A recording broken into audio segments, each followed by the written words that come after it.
네. 오늘 이 본문 말씀을 가지고 죄를 다스리는 방법이라는 제목으로 말씀을 나누길 원합니다. 오늘 본문 말씀은 우리가 너무나 잘 알고 있는 가인과 아벨의 사건입니다. 여러분 이제 우리가 살아가다 보면 그 죄에 대해서 우리 성도님들이 무감각해지실 때가 많은 것 같아요. 아, 난 이미 죄 용서받았어. 나는 이제 죄인이 아니라 예수님을 믿으니까 나는 의인이야. 나는 죄와는 상관없어. 라고 생각하시는 분도 혹시 계시나요? 그런데 오늘 우리가 그래서 이 죄가 무엇인지, 죄, 죄란 놈은 어떤 놈인지 우리가 함께 살펴보길 원합니다. 혹시 죄에게 져가지고 죄의 종노릇 하시면서 살고 싶으신 우리 성도님들 계십니까? 대답을 못 하시네요. 살고 계십니까? 그렇게 죄의 종으로 죄 가운데 죄와 함께 살고 싶으신 분들은 한 분도 안 계시죠? 네, 그러실 줄 믿습니다. 여러분, 물론 우리가 신학적으로 예수님이 이 땅에 오셔서 예수 그리스도의 보혈로 말미암아 죄 가운데서 건짐을 받고 구원을 받은 것이 우리의 믿음인 줄 믿습니다. 네, 그럼에도 불구하고요. 죄는 우리의 삶 가운데 뗄래야 뗄 수가 없다는 거죠. 많은 성도님들이 죄를요, 저 먼데 있는 것처럼 생각하세요. 그런데 죄는요, 오늘 하나님의 말씀처럼 바로 우리의 문 밖에서 우리를 기다리고 있다는 거죠. 7절 말씀에 보면 이런 말씀이 있습니다. 죄가 문에 엎드려 있나니 죄가 너를 원하나 너는 죄를 다스릴지니라 라고 말씀하시는 거죠. 죄는 우리 마음의 문 앞에 엎드려서 우리를 삼키려고 기다리고 있다는 것입니다. 여러분, 죄, 죄가 무엇입니까? 죄가 무엇이죠? 죄, 살인죄, 뭐 간음죄, 도둑질, 거짓말, 뭐 이런 게 다 죄에 해당합니다. 그런데 죄라는 것은요, 하나님 편에서 하나님의 말씀에 벗어난 것, 하나님의 뜻에 벗어난 그 모든 것을 죄라고 할 수 있습니다. 그래서 이제 유대인들은 이 죄의 개념을 막 자세하게 만들었어요. 그래서 하나님이 이스라엘 백성, 자신의 백성인 이스라엘 백성들에게 율법을 주시죠. 그래서 우리가 잘 아는 대로 뭐 십계명 있지 않습니까? 네. 십계명을 주시고 뭐 이런 계명들을 막 세분화합니다. 그런데 예수님이 아주 충격적인 말씀을 하시죠. 여러분, 예수님이 말씀 전에는요. 살인죄는요. 정말 사람을 죽여야 살인죄였어요. 근데 예수님께서 이 땅에 오셔서 예수님의 제자들에게 말씀을 하시는데 네. 형제에 대해서 내 마음 안에 미워하는 마음, 살인하고자 하는 마음만 있어도 하나님 앞에서 그게 죄가 되는 거죠. 예수님이 말씀하시기 전에는 간음죄는 정말 간음을 해야 그것이 간음죄로 성립을 했는데 예수님 말씀해 주시는 거예요. 여자를 보고 음욕을 품는 자마다 이미 간음죄를 지었다고 말씀하시는 거죠.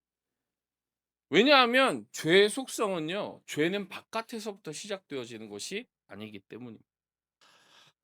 죄는 우리 마음 안에서부터 시작되어지는 것이죠. 살인이 그냥 되어지는 것인가요? 아닙니다. 죽이고자 하는 마음에서부터 시작되어지는 거죠. 거짓말이 그냥 튀어나오나요? 거짓말이 자동으로 튀어나오면 여러분 그분은 병원에 가셔야 돼요. 치료를 받으셔야 돼요. 그런데 거짓말은 우리의 생각과 마음 안에서부터 나오는 것입니다. 그러니까 죄의 시작은요. 바로 우리 마음 안에서부터 시작되어지는 것이죠. 그럼 왜 우리의 마음이 이렇게 우리의 생각과 마음과 우리의 온 몸이 죄 가운데 타락하게 되었을까요? 여러분, 이 사건은 너무나도 잘 아십니다. 바로 아담과 하와, 첫 사람인 아담과 하와가 죄 가운데 빠졌기 때문이죠. 죄를 이 세상 가운데 가져왔기 때문입니다.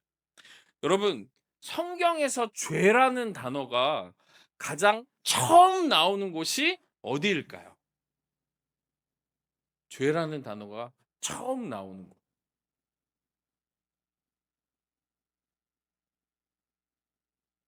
모르시나요? 제가 알려드리겠습니다. 바로 오늘 본문 말씀에서 죄가 처음 나오는 거예요. 이 4장 7절에서 나오는 이 죄라는 단어는 히브리어로 하탓라는 단어입니다. 예, 하타트. 하나님께서 하나님 앞에 하나님이 이 죄를 죄라고 처음 불러주시는. 그런데 이 죄라는 것이 처음에는 하나님의 말씀을 어긴 것에서 시작되었습니다. 그런데 오늘 창세기 4장에 넘어오니까 어떻게 시작되어지죠? 가인과 이제 아벨, 그 아담과 하와의 첫 자손이 태어나게 되었습니다. 구체적으로 더 얘기를 많이 해드릴 수 있지만 빠르게 넘어가겠습니다. 그런데 하나님이 아벨의 제사는 받으시고 가인의 제사는 받지 않으셨어요. 그래서 그것 때문에 오늘 보면은 가인이 5절 말씀에 가인과 그의 제물은 받지 아니하신지라 가인이 몹시 분하여 안색이 변하더라 라고 말합니다. 여러분, 가인의 마음 안에 분노가 들어왔습니다. 가인의 마음에 분노가 들어오고 그의 안색이 변하고 그의 안에 원망과 시기와 각종 죄가 그 안에 가득하게 된 것이죠. 그럴 때 여러분, 하나님은 우리에게 은혜를 베풀어 주시는 하나님이신 줄 믿습니다. 여러분, 가인에게 찾아와 주세요. 가인에게 찾아와 주시고 가인에게 분명하게 말씀하십니다. 6절 7절 말씀이죠. 여호와께서 가인에게 이르시되 내가 분하여 함은 어찌 됨이며 안색이 변함은 어찌 됨이냐. 내가 선을 행하면 어찌 낯을 들지 못하겠느냐. 선을 행하지 아니하면 죄가 문에 엎드려 있나니 제가 너를 원하나 너는 죄를 다스릴지니라 라고 말씀하십니다. 여기서 죄라는 단어가 아까 제 말씀드릴 때 하타트라는 단어라고 말씀드렸잖아요. 이것은 여성형 명사입니다. 여성형 명사인데 여기 이제 문 앞에 엎드려 있나니 요 단어는 로페즈라는 단어예요. 로페즈라는 단어는 어 이게 남성형 분사예요. 그럼 여성형 명사에는 여성형 분사가 와야 되는데 이게 문법적으로 맞는 겁니다. 그런데 모세는요, 이 부분을 기록하면서 아주 의도적으로 여기다가 남성형 분사를 사용했습니다. 왜 남성형 분사를 사용했을까요? 이게 여성형 명사에 남성형 분사를 사용함으로써 죄를 의인화한 거예요. 죄가 살아 숨쉬는 괴수, 맹수와 같은 것이라고 말씀하고 있는 것입니다.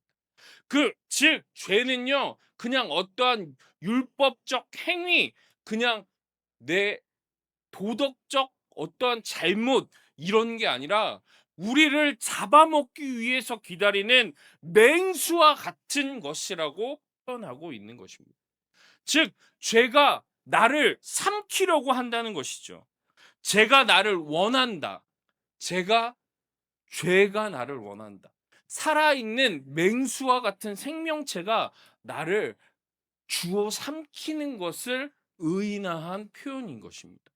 여러분, 그러기에 죄라는 것은 확장성과 또 공격성을 가지고 있다는 것입니다. 죄는 가만히 있는 것이 아닙니다. 죄는 나를 사로잡아서 나의 전체를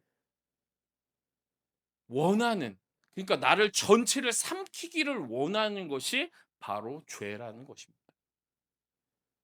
여러분, 그런데 여기서 하나님이 이렇게 말씀하시는 거예요. 죄가 너를 원하나 너는 죄를 다스릴 지니라. 사랑하는 성도 여러분, 이것 때문에요. 중세 시대 이후로부터 엄청난 이단의 공격들이 있었습니다. 여러분, 죄를 다스리실 수 있으실까요? 여러분, 죄를 다스리실 수 있습니까? 어, 목사님 당연한 거 아닌가요? 저기 사자나 호랑이도 서커스 같은 데 보면 다 길들여가지고 다 말 잘 듣게 다스리잖아요. 여러분, 죄는 결코 다스릴 수 있는 것이 아니에요. 그렇다면 왜 하나님이 죄를 다스리라고 명령했을까요? 펠라기우스라는 아주 유명한 이단이 있었습니다. 그 사람은 이 본문 말씀을 가지고요. 하나님이 우리가 죄를 다스릴 수 있기 때문에 이런 말씀을 하셨다라고 말을 하고 주장했습니다. 그래서 우리가 우리의 능력과 힘으로 죄를 안 지을 수도 있다고 말하는 것이었어요. 그런데 사랑하는 우리 주매길교회 여러분, 여러분 그러실 수 있으시겠습니까? 우리는 전적으로 타락했습니다. 우리의 생각과 마음과 우리의 전부는 죄로 말미암아 타락했음을 믿습니다. 그러니까 하나님께서 이렇게 말씀하신 것은 우리의 힘과 우리의 능력으로는 죄를 다스리실 수 없음을 우리에게 선포해 주시는 거예요. 여러분 잘 생각해 보세요. 여러분 안에 미움이 들어옵니다. 누군가를 미워하는 마음이 생겼어요. 누군가를 싫어하는 마음이 생겼어요. 그러면 그 마음이 나 저 사람 미워하면 안 되지. 저 사람 좋아해야지. 사랑해야지. 이런다고 그게 싹 바뀌나요? 그냥 바뀌지 않습니다. 주님의 은혜가 없으면 여러분 죄를 다스릴 수 있는 능력이 우리에게 없습니다. 여러분 우리가 죄를 짓고 죄책감에 빠지지 않습니까? 아우 내가 다시는 죄를 짓지 말아야지. 내가 다시는 이거 하지 말아야지. 이렇게 결심하지 않습니까? 그 결심을 지키신 분이 계실까요? 저는 있어요. 저는 지켜냈습니다. 정말 대단하신 거예요. 그런데 대부분은요, 아니, 거의 전부는요, 죄 가운데서 나를 지키지 못합니다. 우리의 능력과 우리의 힘과 우리가 갖고 있는 그 어떤 것으로도 죄를 다스릴 수 없음을 우리는 깨달아야 하는 것이죠. 오늘 가인은 어땠습니까? 하나님이 찾아와서 말씀해 주시지만 그 분노, 그 미움을 이기지 못해서 자기의 동생을 돌로 쳐 죽이는 성경 최초의 살인 사건이 벌어지게 된 것입니다. 죄는 그냥 하나님의 말씀에서 벗어났기 때문에 거기서 끝나는 것이 아니라 그것이 커지고 확장되어지고 가인의 전부를 삼켜버려서 그를 살인자로 만들어 버렸던 것입니다. 사랑하는 성도 여러분, 우리는 그래서 기억해야 합니다. 여러분, 죄는 결코 내 안에 가만히 있는 우리가 다스리거나 내 마음대로 조절할 수 있는 것이 아님을 기억하셔야 합니다. 여러분 안에 만약 오늘 가인도 마찬가지입니다.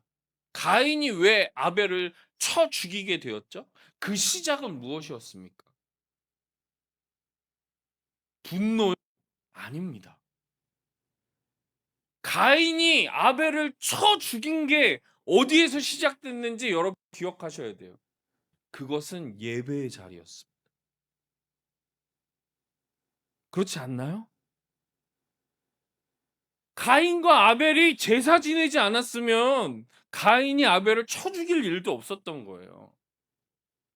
그런데 정말 은혜로워야 할 자리, 정말 하나님의 은혜로 가득해야 할 그 예배의 자리에서 가인은 하나님 앞에 거절감을 받게 된 거죠.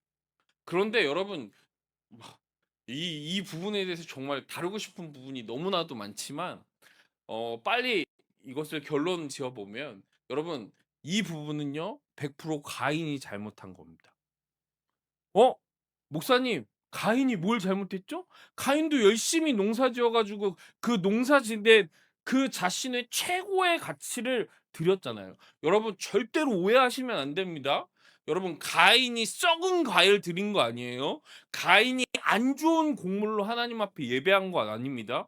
가인은 자기가 드릴 수 있는 최고의 가치와 좋은 것으로 하나님 앞에 예물 드렸어요. 여러분 이 마음이 결코 잘못된 게 아니잖아요. 그렇지 않습니까? 지금 핸드폰 울리는 게 잘못된 건 아니에요. 전화는 올 수 있어요. 네. 그런데 여러분 하나님 앞에 나아갈 때는요. 나의 방법, 나의 옳음, 나의 최고는 하나님 앞에 나아갈 때 오히려 걸림돌이 될 수 있습니다. 여러분 우리가 하나님 앞에 나아갈 때는 누구의 방법을 따라야 하죠? 하나님의 방법을 따라야 합니다. 내 방법, 내 생각, 내가 가지고 있는 것으로 하나님 앞에 나아갈 수가 없습니다. 하나님이 정하신 길, 그 길로만 하나님 앞에 나아갈 수 있는 겁니다. 가인은 그 길을 따르지 않은 거죠. 그것이 하나님 앞에 볼 때 선한 것이 아니었습니다. 올바른 것이 아니었습니다. 그래서 하나님은 가인의 제사를 받으실 수 없으셨습니다. 그런데 그 예배가 끝난 그 자리에서 가인은 분노했습니다. 가인은 그 안에 시기와 분노가 찾아온 것이죠. 여러분 그로 말미암아 기다리고 있어요. 예배를 얼마나 은혜롭게 드렸냐, 찬양을 얼마나 열심히 했냐 상관없습니다. 우리 청년들 집에 돌아가시면 또 여전히 죄는 여러분의 문 앞에서 기다리고 있어요. 예배 잘하고 왔지? 자 이제는 죄와 함께 이런 시간을 보내자고 죄는 우리에게 또 유혹한다는 것이죠.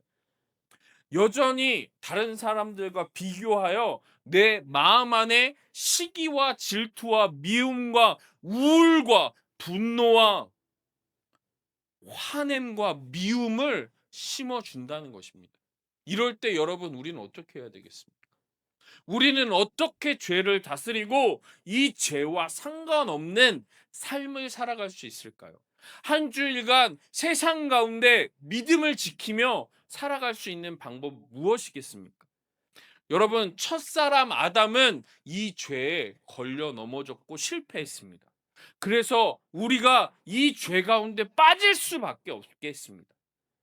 그런데 하나님은 죄를 다스리는 방법을 우리에게 허락해 주셨다는 겁니다. 여러분 가인과 아벨이 왜 제사를 지냈을까요? 네. 그래서 이제 우리가 성경 공부가 얼마나 중요한지. 네, 우리 청년부 지금 성경 공부 지내고 있잖아요.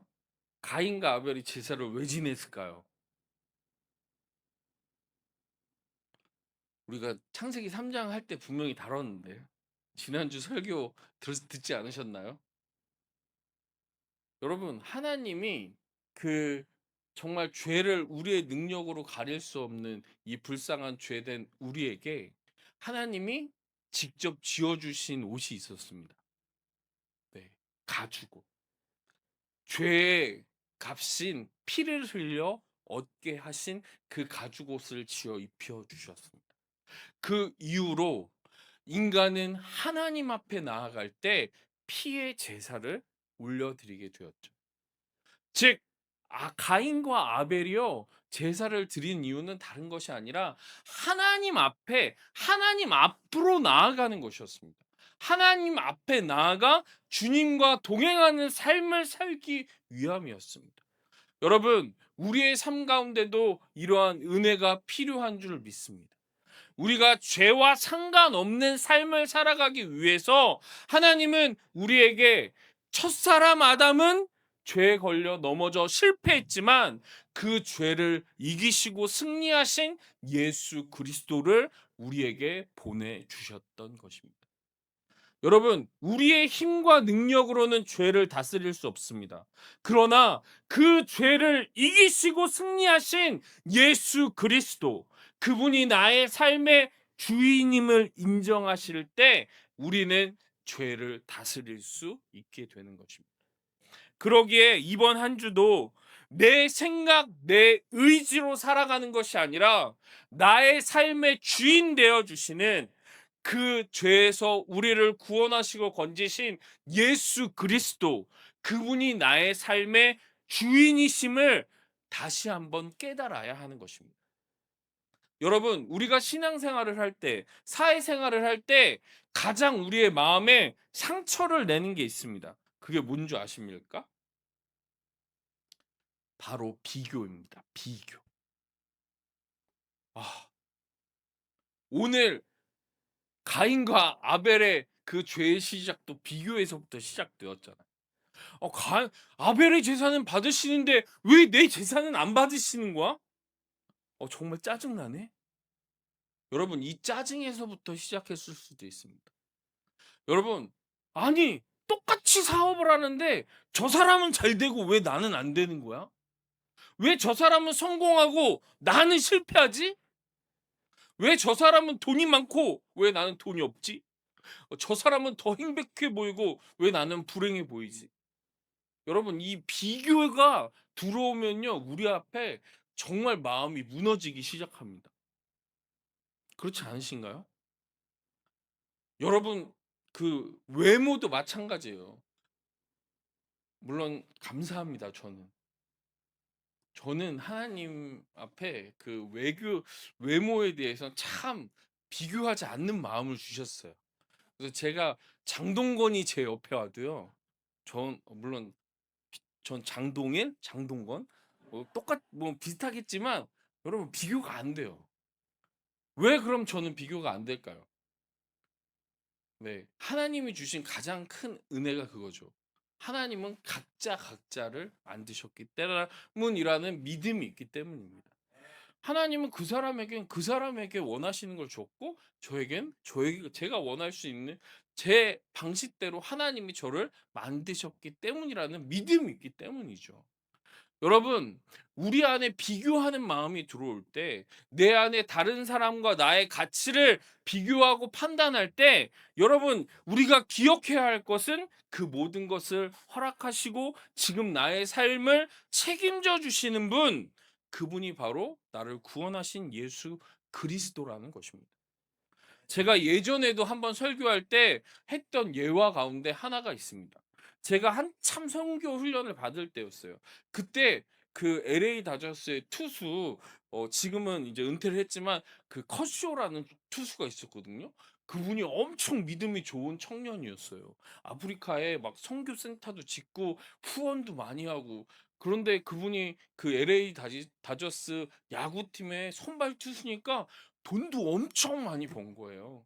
그래서 막 스트라이크를 하나 던질 때마다 100만 원씩 아프리카 고아 아이들에게 후원을 하셨던 거죠. 그런데 그분의 영상을 보면서 '와, 진짜 하나님 정말 잘 귀하게 잘 쓰시네요.' 하면서 비교가 되면서 제 마음 안에 '하나님 컷쇼는 저렇게 쓰시면서 저는 왜 이 모양 이 꼴로' 이런 마음이 확 들어온 거죠. 그러니까 제가 너무 작게 보이고 제 모습이 너무 초라해 보이고 '왜 나는 이렇지?' 이러면서 불평 불만이 입으로 터져 나올 때 하나님은 제게 은혜를 주셨어요. 그때 깨닫게 하신 게 그 토기장이의 비유셨어요. 토기장이의 비유가 생각나게 하시면서 '그렇지. 하나님은 하나님 뜻대로 그 커쇼라는 분은 커쇼처럼 쓰시고 나 장동일은 장동일 지금 이 모습대로 쓰시지. 하나님이 쓰시기에 좋은 그릇이 좋은 거지. 왜 내가 다른 금그릇, 은그릇을 내가 왜 비교하고 있을까?' 이 생각을 깨닫게 해 주셨어요. 어떻게 됐을까요? 그 원망과 비교하는 마음이 싹 사라지고요. 집에서 감사함으로 설거지를 했어요. 설거지를 하면서 어찌나 감사하든지. 여러분, 우리의 마음의 중심을 예수 그리스도께 올려드리는 자만이 그 죄 가운데서 벗어날 수 있음을 기억합니다. 여러분, 우리의 삶 가운데서 매 순간순간 예수님이 나의 주님이심을 고백하실 수 있는 저와 우리 모든 성도님들이 되시기를 축원합니다. 그럴 때 죄를 다스릴 수 있습니다. 두 번째 방법은 바로 그 예수 그리스도의 십자가를 나의 삶 가운데 세워 놓는 것입니다. 여러분, 이스라엘 백성들이 광야에서 하나님과 동행하다가 하나님을 그 길이 막 험하고 힘들고 짜증스러우니까 하나님 원망합니다. 모세를 원망합니다. 그때 하나님이 광야에 있는 뭐를 이스라엘 백성들에게 보내시죠? 불뱀을 보내십니다. 여러분, 불뱀이요, 광야에 있었을까요, 없었을까요? 예, 불뱀은 원래 거기 살던 애들이에요. 광야에 불뱀 그대로 있었던 애들인데요, 하나님이 지켜주셔서 불뱀이 이스라엘 백성들을 못 물고 있었던 거예요. 하나님이 하나님의 은혜와 하나님의 강권하심으로 이스라엘 백성을 지켜주고 계셨던 거죠. 그런데 불평불만이 막 나오니까 하나님이 그 보호막을 잠깐 끄셨어요. 그랬더니 어떻게 되죠? 불뱀들이요, 지들 세상인 것처럼 막 물고 난리가 난 거죠. 그래서 그 불뱀의 도구로 사람들이 죽을 수밖에 없게 됐습니다. 그럴 때 하나님이 또 은혜를 베풀어 주셔서 어떻게 하셨죠? 치료제를 막 나눠 주셨나요? 아니죠. 모세에게 정말 생뚱맞는 일을 시키시는 거예요. 어떤 일입니까? 노수로 뱀을 만들어서 장대에 높이 달라고 하시는 거예요. 그리고 나서 뭐라고 말씀하시죠? 그 장대에 달린 뱀을 쳐다본 사람만 살게끔 하셨습니다. 여러분, 왜 그렇죠? 이제 모세가 만들어 가지고 장대에 그 뱀을 달아서 올렸습니다. 그리고 선포했어요. 저 뱀을 쳐다보는 자만이 살 것이다. 뭔 소리 하는 거야? 난 안 봐. 말이 되는 소리야, 그게? 지금 독이 퍼지고 있는데 해독제를 줘야지. 그거 뭐 저거 쳐다본다고 살겠어? 여러분, 이런 의심하면 살았을까요, 죽었을까요? 죽을 수밖에 없는 거죠. 근데 믿음을 가지고 그 장대를 쳐다본, 그 노뱀을 쳐다본 사람은 어떻게 되겠습니까? 다 살아났다는 거죠. 여러분, 그것은 우리를 구원하신 예수 그리스도의 예표입니다.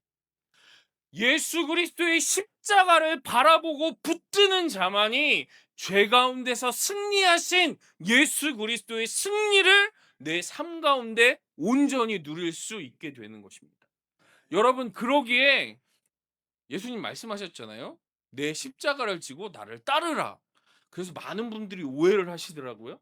이게 막 그래요, 우리 어머니 그 예수님 안 믿으시는데 그분이 나의 십자가. 여러분, 아니에요. 여러분을 어렵게 만드는 게 여러분의 십자가가 아닙니다. 그럼 뭘까요? 여러분의 십자가는 여러분이 예수님과 함께 죽은 곳입니다.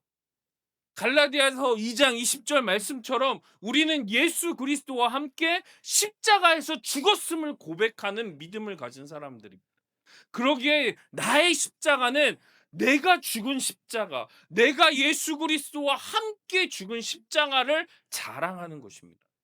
여러분의 삶이 있는 그곳, 여러분의 삶이 있는 이 세상 한가운데 여러분의 그 십자가만 자랑하실 수 있는 여러분들이 되시기를 축원합니다. 그럴 때 우리가 예수 그리스도의 십자가를 바라볼 때 죄를 다스릴 수 있는 거죠.